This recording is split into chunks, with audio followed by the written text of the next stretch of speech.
Welcome to the Real Love podcast series, right here on the Sharon Salzberg Metta Hour.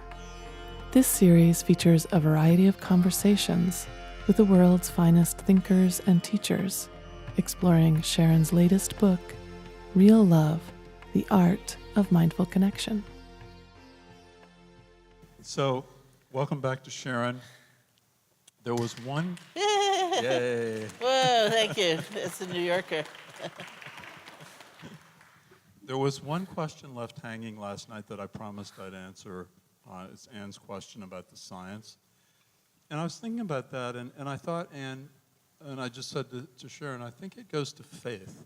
Like for a lot of us, it helps to know scientifically what the effects are of this practice, just to beef up our own faith.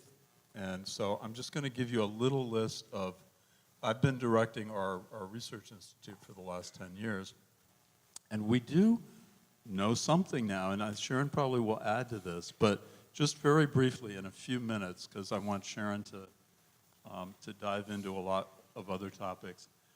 The first thing we know is that regular practitioners of metta actually significantly improve their perspective taking. That is, their capacity, our capacity, to take the perspective of another.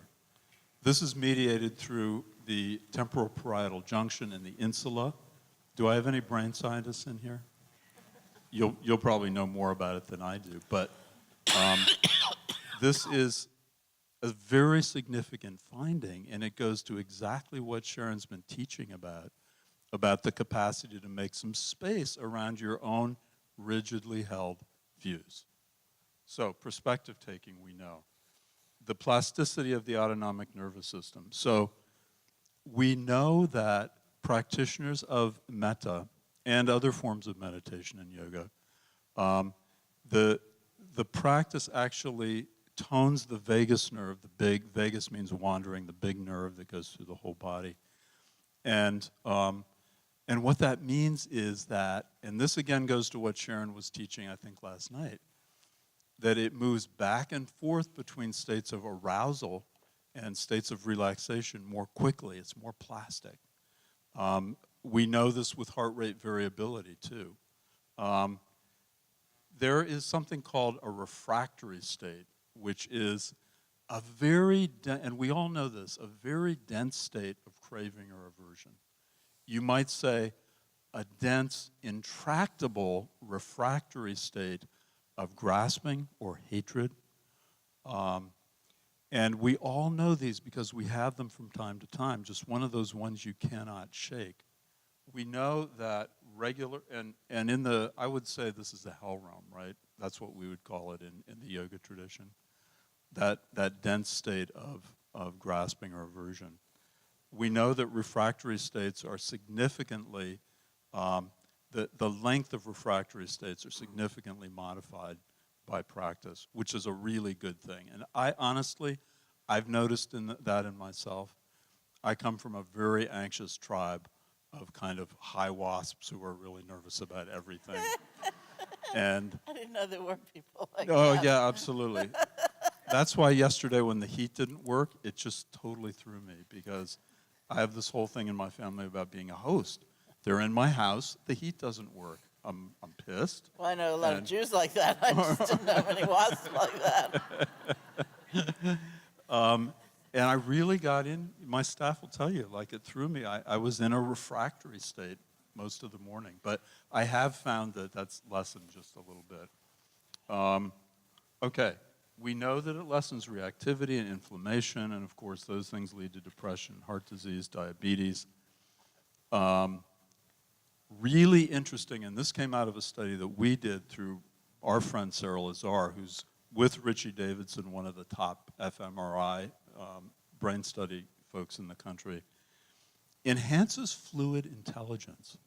So fluid intelligence is that kind of intelligence, again, not learning the state capitals, but creativity, the capacity to think out of the box. Sharon's lately, in your teaching, I've noticed, a lot of vein of creativity.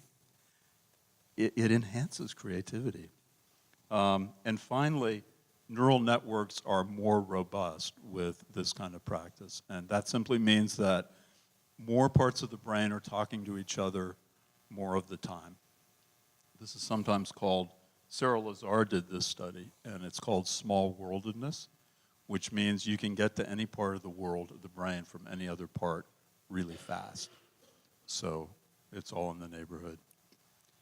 Do you have anything to add to that? Yeah, Lily, I'm not sure this microphone is like in the right place.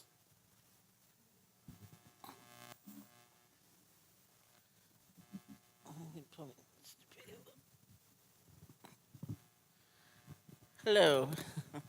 And then We it's got help coming. yeah. The cavalry's coming.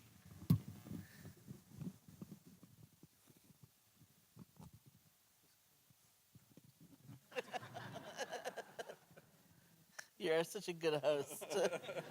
Actually, I have to tell you that reminded me of a story. It's true. What I meant was I don't know many people like that. I meant the wasp part because I know quite a number of Jewish people exactly like that. I was staying with a friend of mine who was working on my book, which I did for a very long time, since I was so late with it, Real Love. And I was staying with this friend in California who was helping me with the book, and she said she wanted to throw a dinner party and have friends of mine come over, and I said, don't do that. I said, in this day and age, to have a dinner party is like a very anxiety-producing affair. You know, because you have the paleo people, and then you have the vegans, and you have the gluten-free people, and the sugar-free people, and people who only eat fruit, and people who won't eat fruit, you know, and like I said, don't do it. You know, nice thought, but she really wanted to do it, and she said, I'll make a salmon. And I said, well, I have a few vegan friends I'd like to invite. And she said, I'll make this eggplant dish. I said, let me check. So sure enough, they don't eat eggplant. And we went through this whole thing. This poor woman was like so these people, these friends of mine who were coming, who were very strict about their food, they said, tell her not to worry, we'll bring our own food. And I said, she's a Jewish woman of a certain age. I said, she'd die before she'd let you bring her own food. So anyway, all that came, I thought, that's called the refractory state. What do you know? I thank you so much for that. I was thinking it would be great if you wrote that up someday and people could refer to it, because it's hard sometimes to collate and find the different research projects if you're interested in them. What we would say anecdotally, you know, experientially, is that even though practices combine those skills I talked about of concentration, mindfulness, and loving kindness, certainly there are practices that emphasize a particular strand of that. And there hasn't been a lot of research differentiating those different kinds of methodologies. What we'd say anecdotally is that mindfulness helps us see the difference between what's actually happening and the story we are weaving about it. I need this to last forever. This is great. This is painful. And it's not to say we will stop having a narrative, because we won't. And not all narratives are damaging. Some are very onward leading. They're encouraging. They bring us together. They remind us of our own potential. And some, of course, are very old. They are very damaging. They're kind of useless. They come along quickly.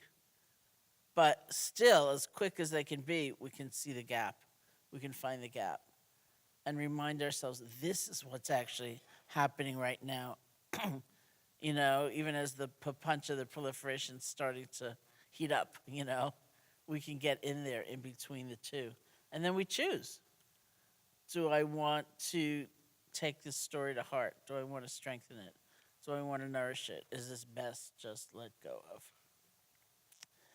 And in some distinction to that, practices which emphasize loving kindness, like the metta practice, they say we'll switch our default story. So what rushes in most quickly? What's the kind of most immediate interpretation?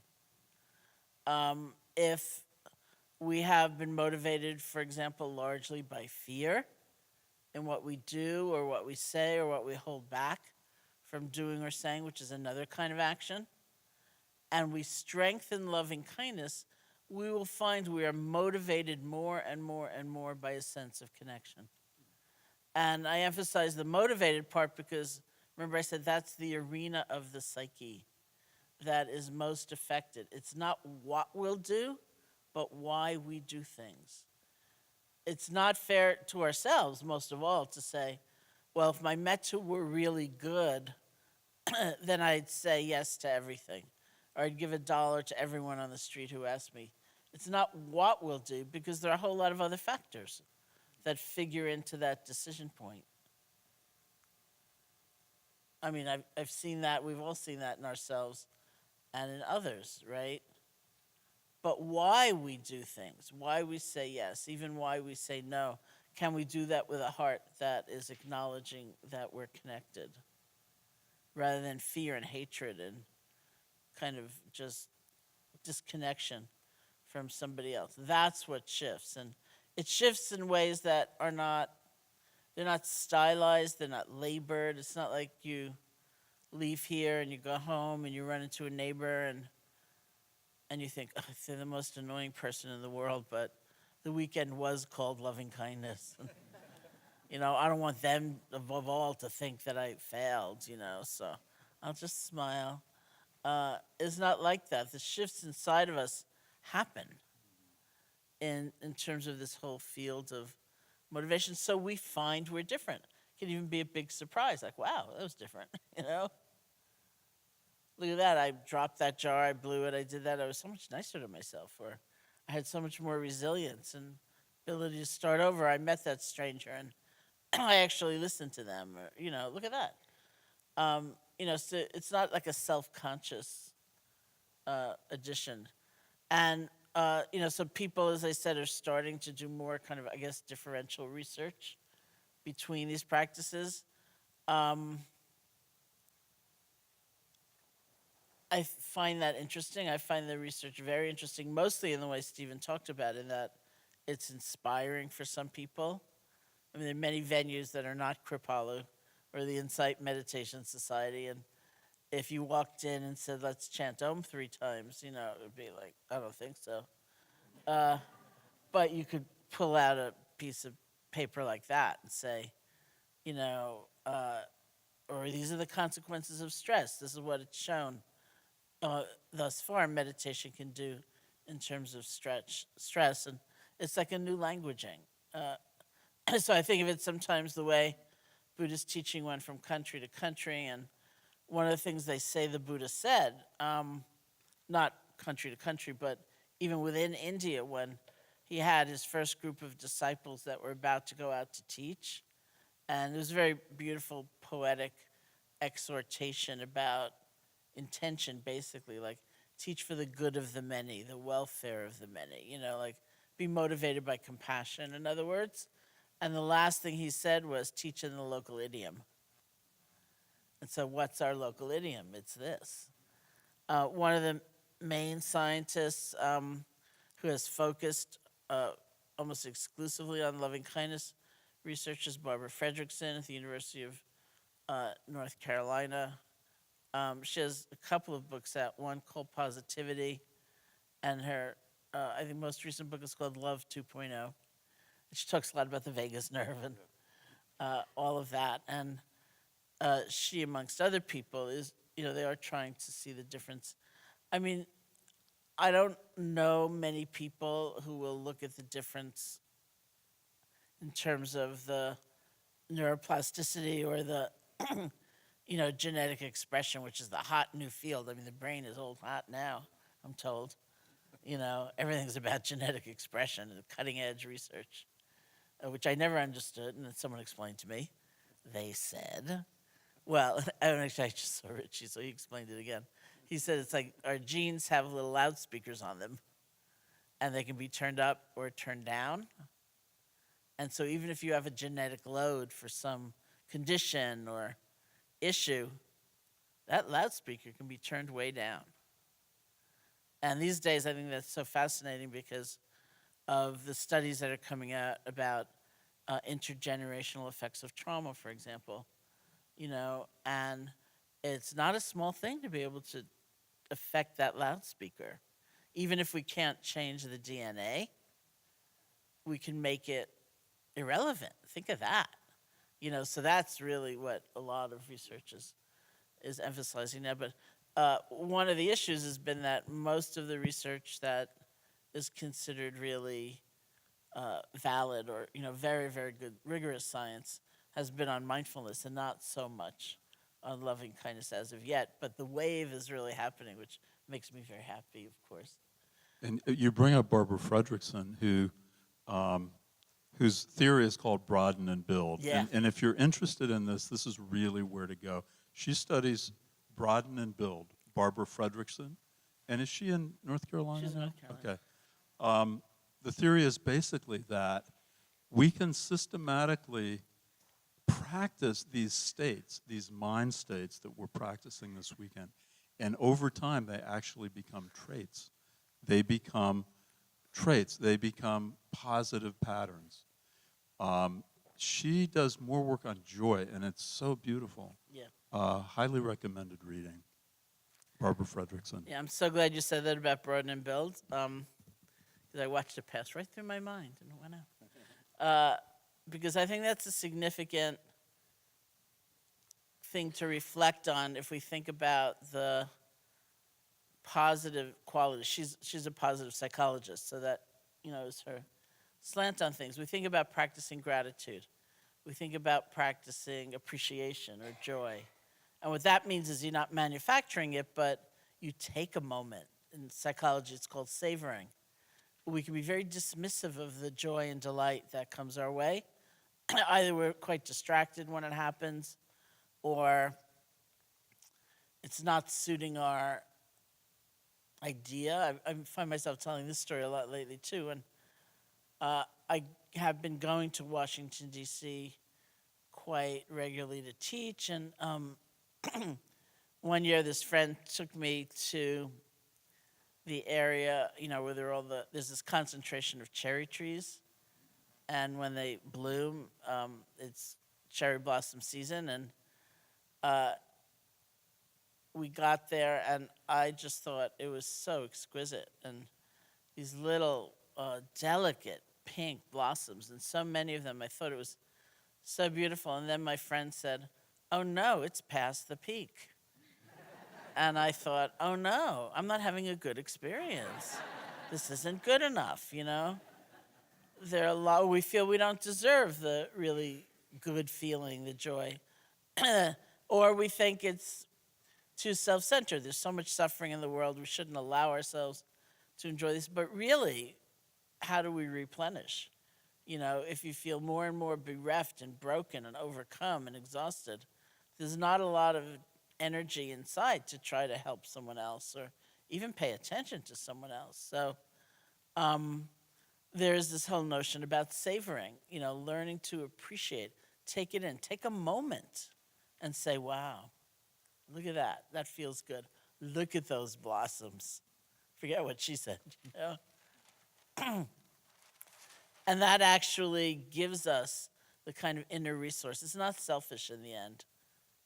It shows loving kindness for ourselves in the same light is not selfish, because it helps build that reservoir out of which we can authentically give to someone else. Not because we feel obliged or we can't stand it, really. So Barbra's theory about positive emotion, which has gotten a lot of credence since this was in her earlier book, Positivity, is called Broaden and Build. We don't cultivate these positive states just for like a good feeling, and it's not something superficial and kind of endlessly seeking pleasure the way we do anyway, but it has the experience inhabiting or embodying these positive states like loving kindness, compassion, generosity, gratitude will broaden our perspective, first of all. And that's really interesting, right? Because we know the opposite and mindfulness really reveals the opposite. When we are locked into anger, we're locked into fear, we're locked into greed, not just the passing experience of those states, but when we're really in there, one of the main effects is tunnel vision, right? When you're, think about the last time you were really afraid. It's not likely to have been a time when you thought, you know what? If it doesn't work out this way, maybe it'll work out that way. It's like options are gone. They're off the table, right? Our world becomes really small and compressed. Or think about the last time you were angry at yourself.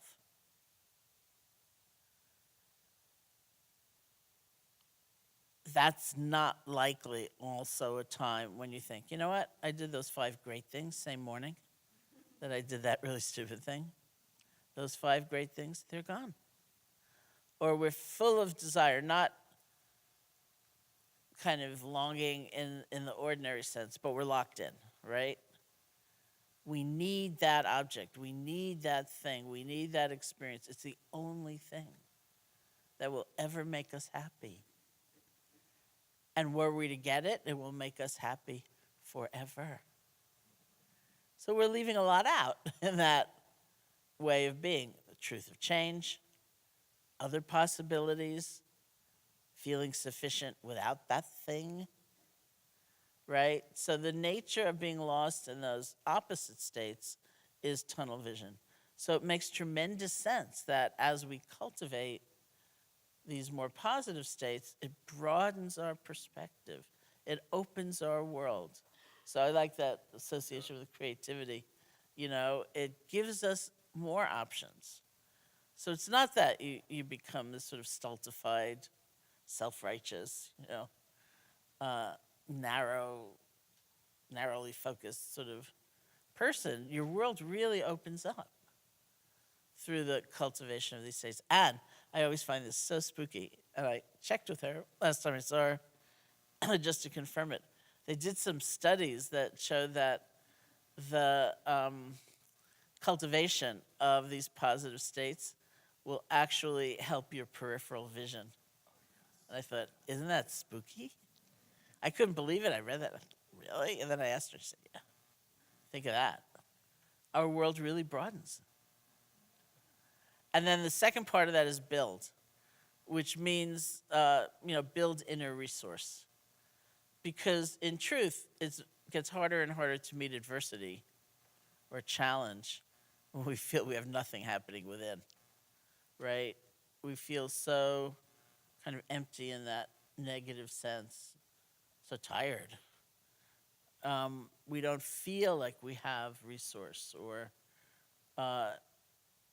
something happening that is actually going to be the wellspring out of which we can care about somebody else. So in Buddhist teaching, when they talk about generosity, material generosity, and remember those practices of loving kindness and things like that are like generosity of the spirit. So we often look to material generosity just for greater understanding because it's so concrete. So we look at material generosity, and we understand that, first of all, there are a lot of reasons, a lot of different motivations for an act of giving. We could give somebody something because we like them, because we want something in exchange, because the TV cameras are going, because we don't like them. We think it'll irritate them tremendously to own it. There's so many options. And we might give because we feel obliged to. It's, National Giving Day, or, it's a religious stricture, or everyone in our family is giving and then all eyes turn to us, or, whatever it is. The best kind of giving, they say, comes from a sense of inner abundance. Because it's not obligatory, it's not forced, it's not coerced. And we see that. I think that's why, studies show that people who might have very little, relatively speaking, externally, materially, are often the most generous.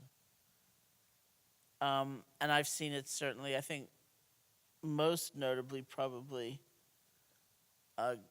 practicing in Burma, for example, where I was in Burma mostly in the 80s. And you don't pay room and board even in the monasteries like the kind I went to practice, because everything you need is offered to you. Everything. Every morsel of food. The culture was sort of built around an appreciation of generosity. So you were honored as a Burmese person to have the chance to go to the monastery and offer food for as many people as you could afford to. You didn't offer the food, you gave them money and they cooked the food at the monastery, so as many people as you could afford to feed.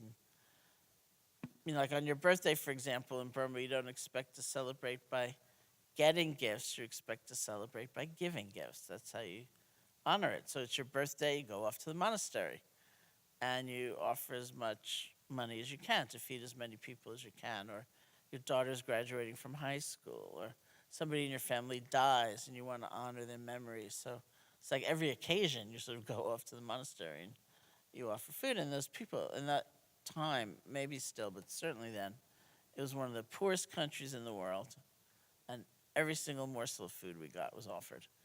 And people would often come, and they were so poor, and watch you eat. Like sometimes it was a family, sometimes a whole village would come together. And some of those places have a waiting list of like a year for people eager to give, right? And so I'd be there and just experience that day after day. And then I'd come back, and I felt like I knew some number of people who, even though they had so much more materially or externally compared to the Burmese people, did not at all have the internal feeling that they had enough. And actually, it was much more difficult for them to give. So what about when we don't feel we have anything going inside? We don't have enough. Or using the idea of generosity of the spirit, what we can do could never be enough. Our contribution could never mean anything. It's so small, it's so meager, it's so measly. It's all the same mind state, right? And so the efforts we make toward the cultivation of positive emotion, which will build that sense of resource, will also very strongly have the effect of allowing us to keep giving, caring, not necessarily materially, but in terms of caring about others.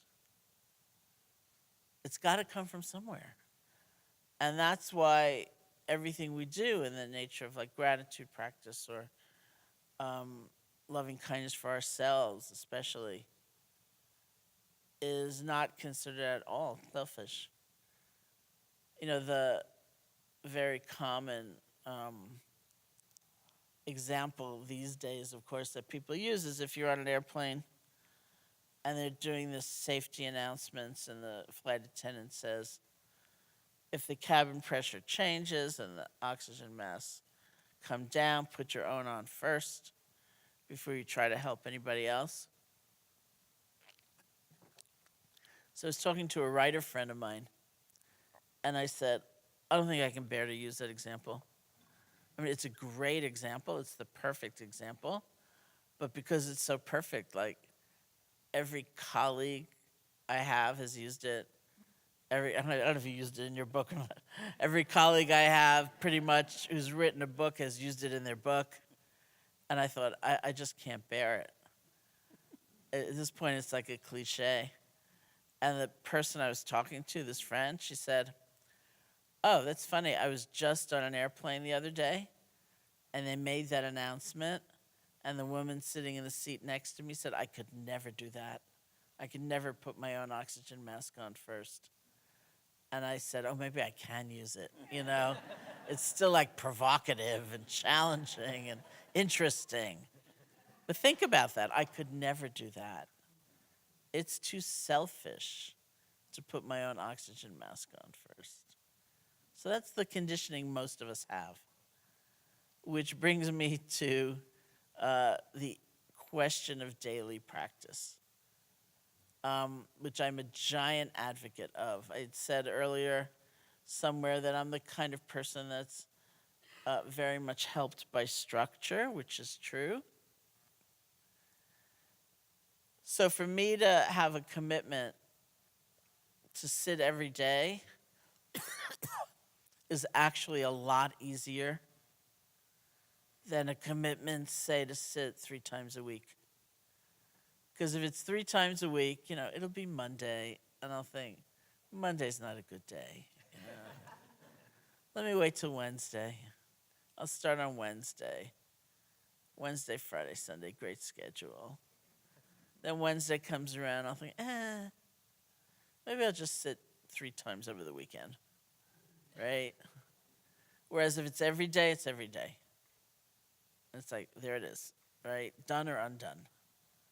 So knowing that about myself, I offer that as a possibility. I don't think it's the end of the world if you don't sit every day, really. But you might find that's the easiest way possible to get a practice going. And it's almost like for once in our lives, we can try the easiest way rather than the hardest way.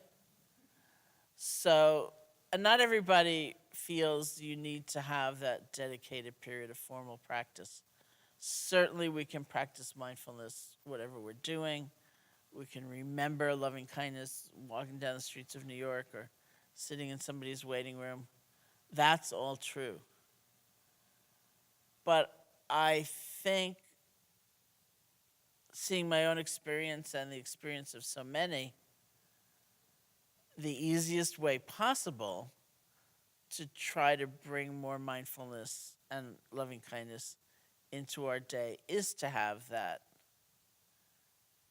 dedicated period. It doesn't have to be that long. I just, speaking of neuroscientists, I just saw Richie Davidson in Milwaukee, where I was teaching for the first time, and he came up or down, I forget, from Madison. I don't know which direction it is. And somebody asked, it was like a dinner party, and somebody asked some question like that, and I said something, and he said to me, you only have to do 9 minutes a day. And I said, I don't know if it's that healthy to go for the bare minimum, but science, at any rate, is showing us it's not 18 hours a day you've got to do, in order to get these kind of effects. It's actually what people tell me, because I'm so identified with loving kindness practice in the eyes of the world. Somebody, not Richie, but another scientist said to me, studies have shown that 9 minutes of mindfulness and only 7 minutes of loving kindness will really change your brain. I said, thank you. But isn't that remarkable? No one is saying 6 hours a day, 10 hours a day. If you can do 6 hours a day, I think that's a great experiment for a different kind of life. If you can only do 10 minutes, do the 10 minutes. And it counts. It's not nothing. If you can only do 3 minutes, do the 3 minutes so that you have that everydayness thing, that rhythm more established. Because if you're interested in bringing these qualities into your ordinary day, when you're at work or you're, commuting or whatever it might be, I really believe the best way is to establish a dedicated practice. Because the difficulty with bringing something like mindfulness into an ordinary day is not doing it. It's not that complicated. It's remembering, right? So there are all these, pretty well-known things, which we've kind of mentioned, like Thich Nhat Hanh's, don't pick up the phone on the first ring, let it ring 3 times and breathe. Well, that's a nice idea, but how are you going to remember when it's like high-pressure environment and, lots of impatience in the room and the phone rings? You remember so much more easily if you sat that morning, really. So let's say 10 minutes a day, 10 to 20, every day, and for a limited period of time, as we've also talked about. Like, what's realistic for you? Not a lifetime commitment, say a month. Then at the end of the month, you should assess and evaluate, is this worth continuing? But as I said earlier, the place to look is not in your formal 10 minutes or whatever. It's in your life. Is it making a difference in how I relate to myself, to others, to strangers, all of that? And you will find, at least even in the beginning, I think you'll find glimmers. And then if you continue on, you'll find more and more. Isn't that amazing? I'm like a different person. And I don't even know when it happened, right? So I am like a huge fan of daily practice. It doesn't have to be sitting, it could be walking.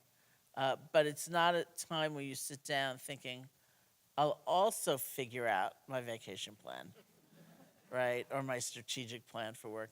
That may come up, but it's not our goal when we sit down. Our goal is just the cultivation of qualities like attention, awareness, loving kindness, compassion, and so on. And because most people do have more than one practice, and if you might have a practice like asana as well, which I can let Stephen speak to, but or maybe you already have, I don't know. But in terms of just the meditation, people divide it up in all kinds of different ways. Depending on how long you're sitting, you might start with some loving kindness or end with some loving kindness. Have the body of your practice period be mindfulness. If you sit more than once, you might divide them up that way. You may be particularly intrigued by one practice, and you just devote yourself to that for however long you want. As I said earlier, when I went to Burma in 1985, and I practiced for 3 months of loving kindness, that was the beginning of a 4-year period where my only practice was loving kindness. That's what I did every day, whether I was on retreat or I was just at home. And then that switched. And these days, when I sit every day, and I do, it's almost all a kind of awareness practice. And then I do loving kindness walking down the streets of New York if we ever run into each other, on airplanes, subways, things like that. Many people ask, when should I practice? Or, there's some people that it's intriguing. Some teachers actually are trying to tie the science of habit formation into the regularity of one's practice. So that's like an experiment. But that's things like have a visual cue. Like if you sit on a back jack or a zafu or something, have it out, right? Because you can only walk by that thing so many times without actually sitting down. I should say the irony of it is that even though no one is saying we have to do this 6 hours a day, it is genuinely tough to find 10 minutes, which I find extraordinary, right? It's actually very hard to have a daily practice and put it into practice, not just think about it. And yet that's the thing that is actually going to make for the changes. So unlike, I think, some people in the yogic tradition, when people say, should I sit in the morning? Should I sit a certain time of day? Should I sit in the evening? Usually we say you should sit whenever you're actually going to sit. And for some people, like for me, that's the morning. It's like I get up and I try to just do it. That's the best thing for me. Other people tell me they practice in the parking lot at work. They drive in early and they sit, and then they go to work. Or maybe it's the evening, which will help you sleep in a different way. It's very personal. People say, should I sit alone or should I sit with others? And that was some of the questions, actually, that you wrote out, had to do with that. It depends. Not everyone has the luxury of a group. Some people do, which is fabulous, even intermittently, to have the chance to sit with others. But clearly, many people were on our own, and it's up to us to get up in the morning or whatever. So you have to see what's available to you. Groups can be tremendously supportive, even for learning or study or a discussion, something like that. and practicing together if that happens. That's why, as those of you who were there last night when Lily was talking about the challenge, we did in February, we seem to do in February on my website. It's a very strong community that develops because it's February. There's a lot of people doing this, and people are blogging about their experience. And you say, oh, look at that, everyone's sleepy today, or whatever, and you just feel such a sense of community. And there's lots of stuff like that, which can really be supportive. I, as many of you know, have my own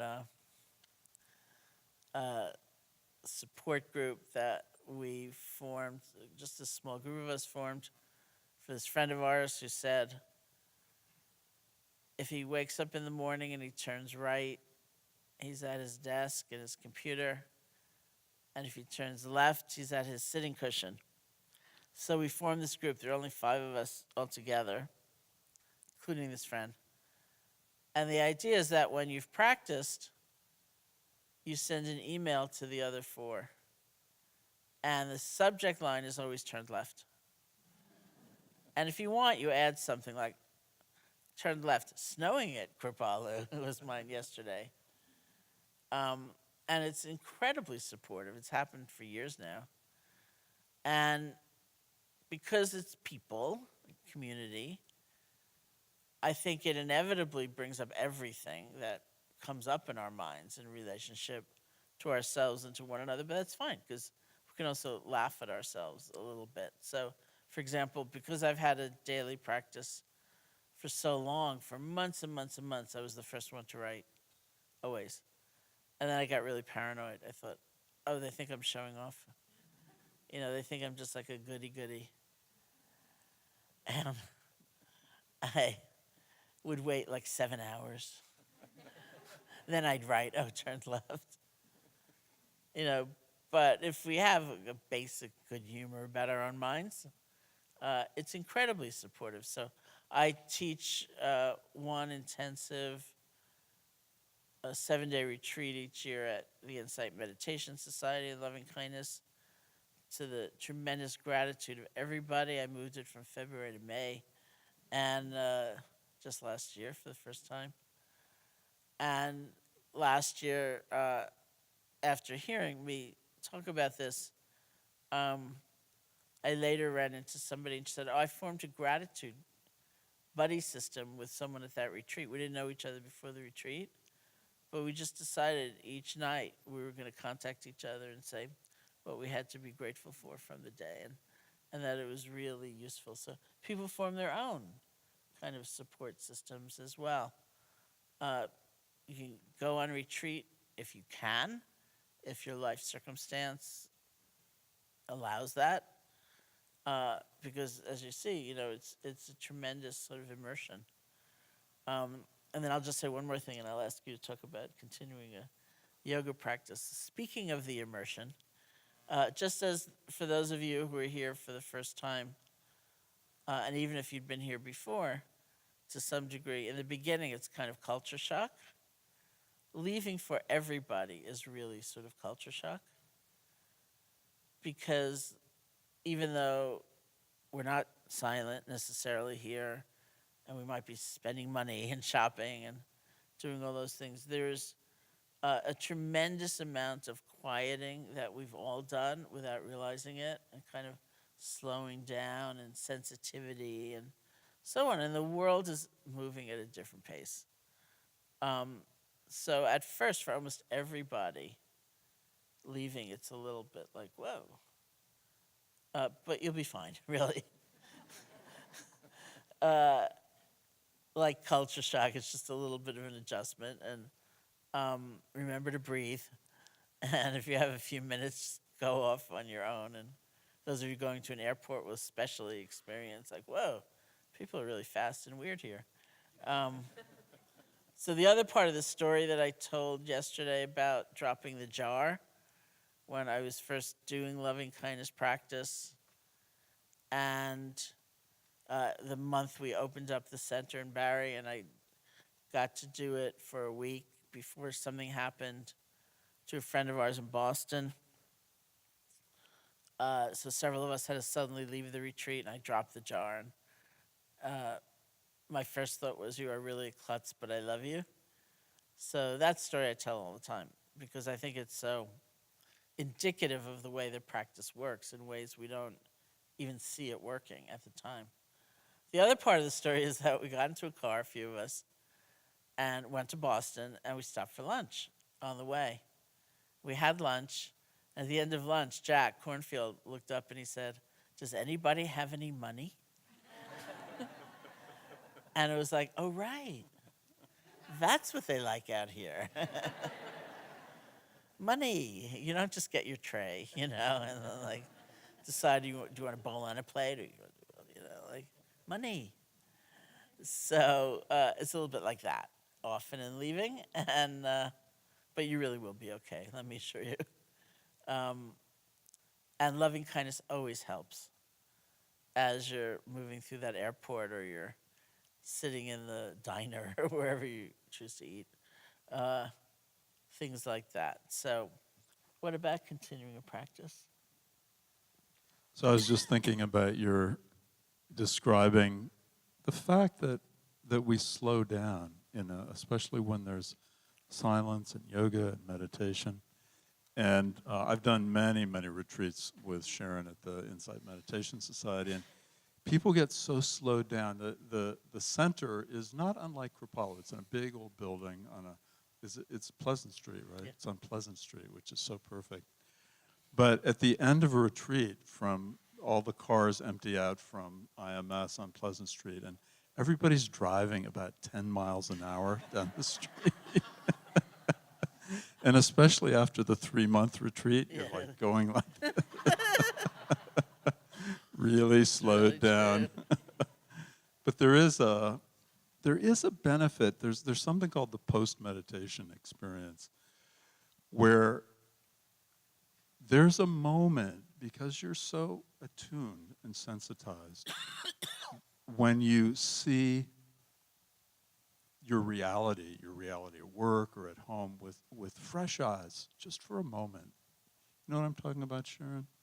I remember once when I was a kid, we went to live in Europe for a year, and we left our home. And when we came back, it was fresh eyes just for a couple of days. It was like, wow, this is a magic house I never realized. And then it goes away. So take advantage of the post-meditation experience to see a little bit with fresh eyes. We're having that right now. We have a new CEO, and she's only been here a few weeks. And I'm saying to her, Barbra, take advantage of this. You're going to see stuff now that you will never see again in your next 10 years. Yes, that's true. Yeah. So as far as maintaining a practice, Sharon, I'm very like you are in the sense that structure really is essential for me. Mm-hmm. So here's my practice. Twice a week, I sit, and I live in Albany now, and I looked really hard for the practice center, the group that I wanted to sit with, and there's a Shambhala center in Albany. So twice a week I sit there, and I sit for an hour and a half, which I really like. I do both shamatha and vipassana. And there is a certain, I don't know if this is cheating, but there's a certain kind of drafting that you get from the group. We sit and we walk, and we sit and we walk. And there's also this mechanism called cueing, psychological cueing, which is if you do your practice at the same time and place every day on a regular basis, you get cued into that same state. The environment and just the physical environment cues you back into the state. So it's a little bit of a support. So twice a week I do an hour and a half of meditation. Twice a week I do a yoga class, a hot yoga class. I'm really into hot yoga right now. And for years we had Bikram yoga here. Bikram actually is a good friend of ours. He came and built us a studio on his specifications. And so hot yoga for Bikram is 110 degrees. But my hot yoga is 90 degrees, which is just about right. And I got a beautiful teacher. I love that. So twice a week I do that. Twice a week I meditate. Once a week I have a chanting group. So just recently, chanting is probably the oldest practice in the yoga lexicon. It's certainly the origin of meditation, because these monks discovered 2,000 years ago that by concentrating the mind on a sacred syllable like Om over and over again, the mind becomes very absorbed. It's everything we talked about on opening night around absorption and concentration. So I have a group that meets in my office once a week, and we chant for an hour, and that's like an hour of guaranteed bliss. And then once a month I have a Dharma group. My Dharma group meets at my house tonight. Yeah, we talk about Dharma. And then on the weekends, I wing it. Like, what do I really feel like doing today? Do I want to do yoga or meditation or chant? Sometimes I chant. I live 50 minutes away. Sometimes I chant all the way from my house in Albany to Kripalu, which I'm not necessarily recommending, because you can get very expansive, and I'm not saying it's the safest thing in the world. I do it, and it's lovely. There's only one stoplight between me and Albany, so yeah, structure, regularity. It's in my schedule, and everybody knows it. Where's Steve? Oh, it's Tuesday between 5:30 and 7. He's at Shambhala. Everybody knows it. I know it. It's booked in. That's the only way I can do it, Sharon. And you'll notice that combination of yoga and hatha yoga and meditation. I put up here the 8 limbs of yoga, and any of you who are yogis know that the practice of hatha yoga, or what we call asana, which actually literally means seat, pranayama, breathing, and pratyahara, absorption. Yeah. Oh, okay. It still says it's on. It sounds like it's on. It came back on. Yeah, it came back on. Asana, pranayama, these two are yama and niyama, which are basically ethical practice. It's off again. Ethical practice. And then asana, pranayama, and pratyahara, the next 3 in the 8 limbs, are specifically to cultivate the qualities, the physical qualities, the physiological qualities that lend themselves to meditation. So you'll notice very often when I worked with you over the weekend, we started with some kind of movement. We did a little stretching on our feet, or we did chair yoga. That's because those practices are intentionally created to promote the right physiology in the body. We're back on. To promote the practice of deep meditation. What do? They attenuate states of hyperarousal, which many of us live in. I don't know about you, but I'm a very busy guy. I find when I sit down that there's a certain amount of hyperarousal. The kind of the mainline approach to dealing with hyperarousal is directly through the body. So when we work with, the most intense form of hyperarousal, for example, is PTSD. That's a refractory state that never ends. So we found with our PTSD patients, vigorous yoga poses and pranayama more than anything else goes right in. It's an intervention into the physiology, calms them down. Then they can meditate, maybe for a brief period. But we all live on some spectrum of hyperarousal, and so these are very, very effective. The final 3, dharana, dhyana, and samadhi, are actually different levels of concentration and mindfulness. So there's a hierarchy here which is very effective, and I pretty much follow it in my own practice.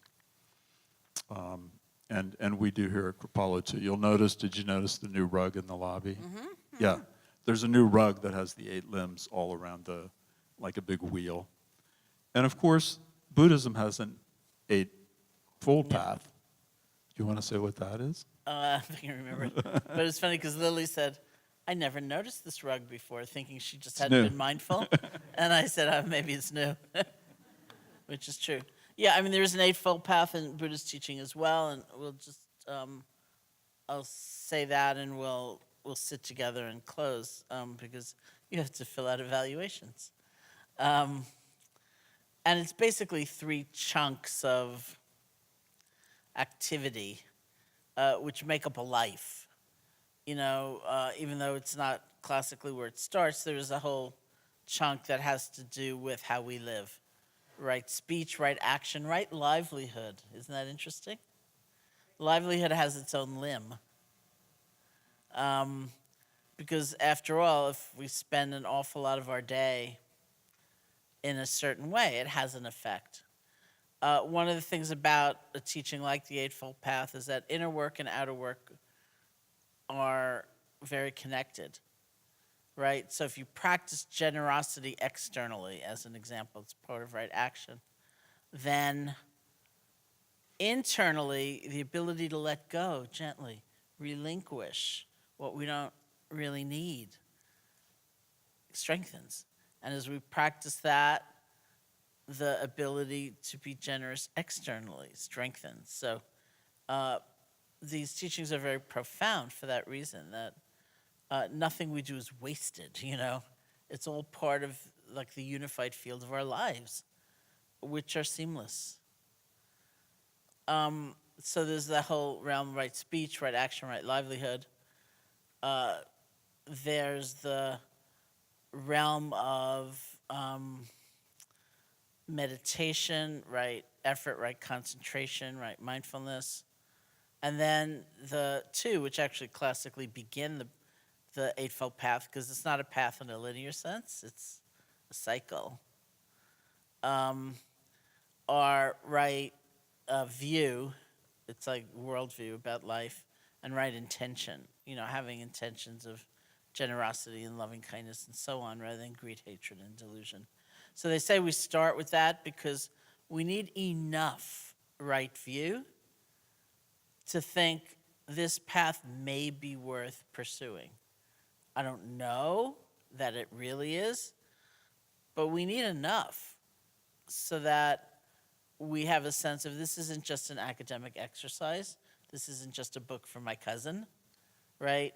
This is something to breathe life into, to experiment with, so I can see for myself if it's worth doing. So that's the idea of right view and right intention coming at the beginning, and then we make the experiment through how we live, how we speak to one another, how we practice meditation, and all of that leads to a more refined right view and right intention. So our friend Sylvia calls it the Eightfold Dot. It's just kind of going round and round and round and round, which is really true. So in terms of loving kindness practice, if you are exploring it at a more reasonable pace, there are kind of classical categories. And again, it's not like every session, but over a longer period of time, we explore the offering of loving kindness to each of these categories, or something like them, because it's just emblematic of an unfolding of a life. We have those we feel very close to, those we don't know that well, and so on. So classically, we begin with ourselves.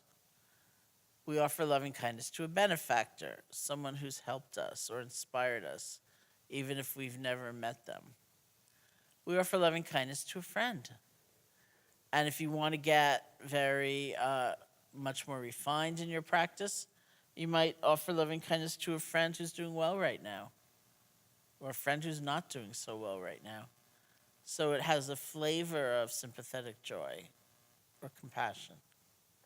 We offer loving kindness to a neutral person, which is my kind of secret favorite. That is the person you see periodically. That's like that woman in the grocery store. You see periodically, you don't have a real relationship with, you don't have a strong feeling about, because over time what you discover is that the offering of loving kindness in your meditation means you're paying attention to that person, even not knowing their story, so that over time you see that you see them, and it's not like seeing a stranger anymore. there's something much more profound that happens. So that's fun.